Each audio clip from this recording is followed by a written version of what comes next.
dit que Jésus s'en va rencontrer des bonnes amies, Marthe et Marie. On connaît même leur frère aussi, parce qu'il y a d'autres évangiles qui nous en parlent, c'est Lazare. Et quand on fait attention, là, il y a plusieurs pages d'évangile où on voit qu'à chaque fois que Jésus monte à Jérusalem, il fait un croche. Il fait un croche, il passe à Béthanie parce que ses amis sont là.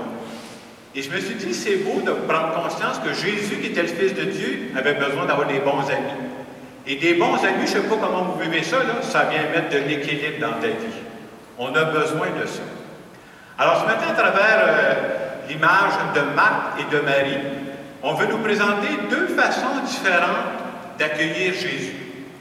On nous dit que Marthe, aussitôt qu'elle sait que Jésus va arriver, là, elle commence tout de suite à préparer un bon repas, pour que ça marche. On voit que c'est une femme organisée, elle brasse ses casseroles, là, puis elle est à son affaire. Et pendant ce temps-là, on nous dit que Marie, elle est là au pied de Jésus, puis elle l'écoute. Et la phrase de Jésus est un peu surprenante. Hein. Il va dire, Marie a choisi la meilleure part, elle ne lui sera pas enlevée. Marie a choisi la meilleure part, pas parce qu'elle est paresseuse, c'est pas ça. C'est parce qu'elle prend le temps de l'écouter. Et quand on lit cet évangile-là, on dirait qu'instinctivement, on est porté à s'identifier à l'une ou l'autre. Est-ce que je suis plus Marthe? Est-ce que je suis plus Marie? Est-ce que j'aimerais avoir dans mon entourage plus des Marthe ou des Marie? J'avoue, quand j'ai préparé l'homélie, moi, je me suis dit, avec mes grands talents en cuisine, Marthe fera mon affaire. Mais c'est pas ça le but de l'Évangile, là. Et j'ai déjà demandé, j'étais ami avec Robert Jolicoeur, puis j'ai demandé, quand c'était cet évangile-là, toi, qu'est-ce que tu dis? Qu'est-ce que tu préfères, c'est Marthe ou Marie? Vous savez ce qu'il disait? Il dit, moi, je préfère de beaucoup les Marie-Marthe, et ça fait des personnes plus équilibrées. Et je pense qu'il y a un peu de sagesse là-dedans. Le danger, puis moi, je suis comme vous, je me fais prendre moi aussi, on se fait prendre à faire beaucoup d'activités, on est dans un monde de vitesse. Le danger, c'est quoi? D'oublier les personnes. Hein, c'est ça. Et en lien avec cet évangile-là, j'ai fait un lien avec une étude cette semaine. J'ai lu on m'a parlé d'une étude qui a été faite dans des universités américaines. Je fais le lien parce que des fois, ça peut nous aider à mettre ça plus concret avec cet évangile-là.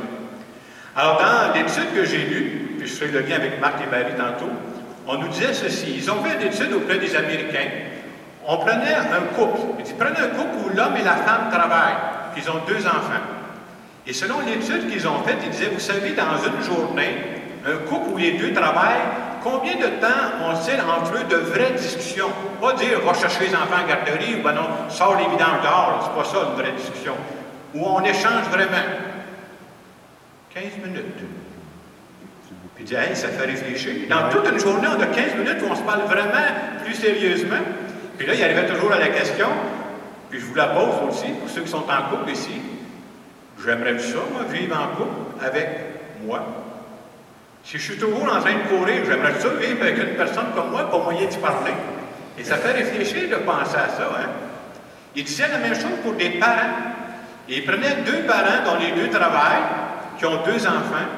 Il dit, combien de temps on passe à parler vraiment avec nos enfants? Là? Pas leur dire, là, fais tes devoirs, puis il va te coucher. Là. Pas ça, là. Il peut près, en moyenne, 10 à 15 minutes par semaine. Le reste, tu lui donnes des ordres. Fais ça, fais pas ça. Puis on demandait, est-ce que j'aimerais ça, vivre avec... Si c'est moi qui étais parent, j'aimerais ça que moi, je sois mon parent. Oups, pas sûr que j'aimerais ça, hein? On voyait que Jésus avait des amis. C'est la même chose. Si on a des amis, puis j'espère qu'on a tous des amis, c'est important qu'on mette du temps à l'amitié, du temps gratuit, spécialement quand un de mes amis, une de mes amies traverse un moment difficile, la présence est super importante. Et la question qu'on pourrait se poser, est-ce que j'aimerais ça, moi, être ami avec une personne comme moi? Est-ce que je suis un ami attentif à mes amis? Pas l'autre, là. Moi, est-ce que je suis un bon ami? C'est une bonne question à se poser. Vous comprendrez que l'étude, la recherche américaine n'ont pas parlé de Dieu. Moi, j'ai continué, je rajoute un couplet sur Dieu. Nous, on veut développer une belle relation avec Dieu. Et on croit que dans la foi, une belle relation avec Dieu, c'est comme une relation d'amitié. Moi, je veux devenir ami avec Dieu. Et Saint Paul disait dans la deuxième lecture, le Christ est parmi nous continuellement, pas juste dimanche matin, là. Il va être là demain, il va être là mercredi après-midi. Et si on croit à ça, que Dieu est continuellement présent avec moi, combien de temps je consacre à Dieu dans une semaine? pour l'écouter, soit pour lui parler. Et on pourrait se poser la même question qu'il posait au sondage. Hein? Est-ce que je pourrais dire que je suis un bon ami, une bonne amie pour Dieu? En tout cas, je pense que c'est bon de se poser ce genre de questions-là, parce qu'on veut facilement tomber entre Marthe et Marie, on a besoin de cette dimension-là.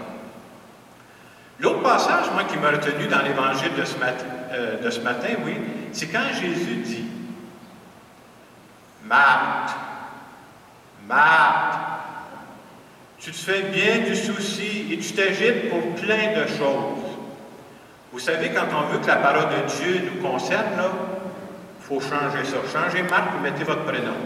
J'essaie de faire ça cette semaine-là. Jacques. J'essaie de parler moins grave de Jacques. Si tu fais du souci et tu t'agites pour bien des affaires, il n'y a pas juste moi, je vais dire Yvon, si tu fais du souci, tu t'agites, Jeanne d'Arc, elle se fait du souci et elle s'agite. Et c'est bon de se poser la question, pourquoi je me fais du souci? Hein, quand on regarde par après, là, des fois on peut rire de soi. Je ne sais pas si vous faites ça, c'est signe de santé si vous riez de vous de temps en temps. Pourquoi je me fais du souci? Parce que dans la vie, soyons honnêtes, il y a des vrais problèmes. Là. Mais il y a aussi juste des situations qui sont dérangeantes. Puis il ne faut pas mettre ça sur le même pied. Là. Un vrai problème, là, cancer. Hey, si maintenant que j'ai le cancer demain, c'est un vrai problème, ça, cette affaire-là. Là. Ou bien non, un être cher. On m'annonce demain matin quelqu'un dans ma famille qui décède. Oh! C'est un vrai problème, ça, là. Un accident grave. Mais d'autres fois, là, c'est pas exactement la même chose. J'ai un problème, un cancer, c'est 10 sur 10, ça, là. Mais d'autres fois, on se fait des problèmes, en réalité, c'est juste des petits tracas, là. Je vous donne des exemples. On s'en va sur la route, là, puis l'autre voiture en avant, il avance pas. Je tape la circulation. On a l'impression que ça vient changer ma journée. Aïe, aïe! Ou avez-vous testé ça? Des fois, vous attendez à la lumière rouge, là, puis elle tombe verte. Il faut partir, je le sais, là. Il prend 4 secondes avant de partir.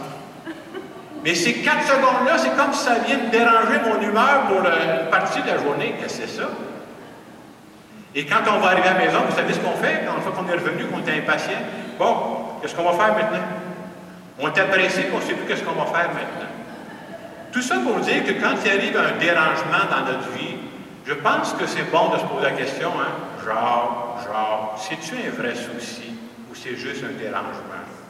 Et si c'est rendu que quand la voiture en face de moi prend 4 secondes avant de décoller, c'est un problème, 10 sur 10, là, vous savez c'est qui le problème? C'est moi, là.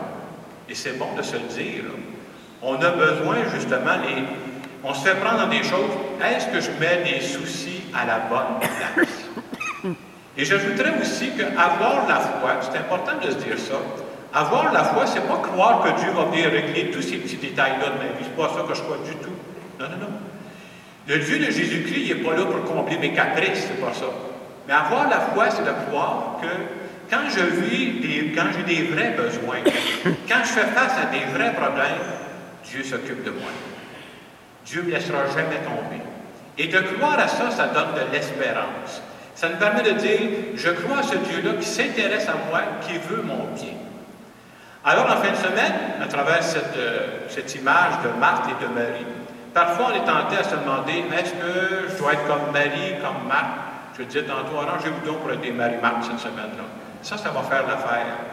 Mais en même temps, c'est bon de se demander, est-ce qu'à travers toutes les activités que je fais, est-ce que je ne suis pas en train d'oublier des personnes?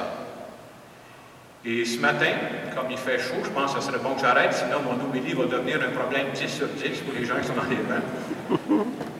Est-ce que je suis, on pourrait se demander ça comme question, est-ce que je suis un bon ami pour mes amis? Si je suis en couple, est-ce que je suis un bon conjoint, une bonne conjointe pour mon conjoint, ma conjointe? Et on pourrait dire la même chose, poser la même question pour Dieu. Là. Dieu qui est toujours dans ma vie, est-ce que je pourrais dire que je suis un bon ami pour Dieu? Je vous laisse quelques instants pour en parler avec Dieu.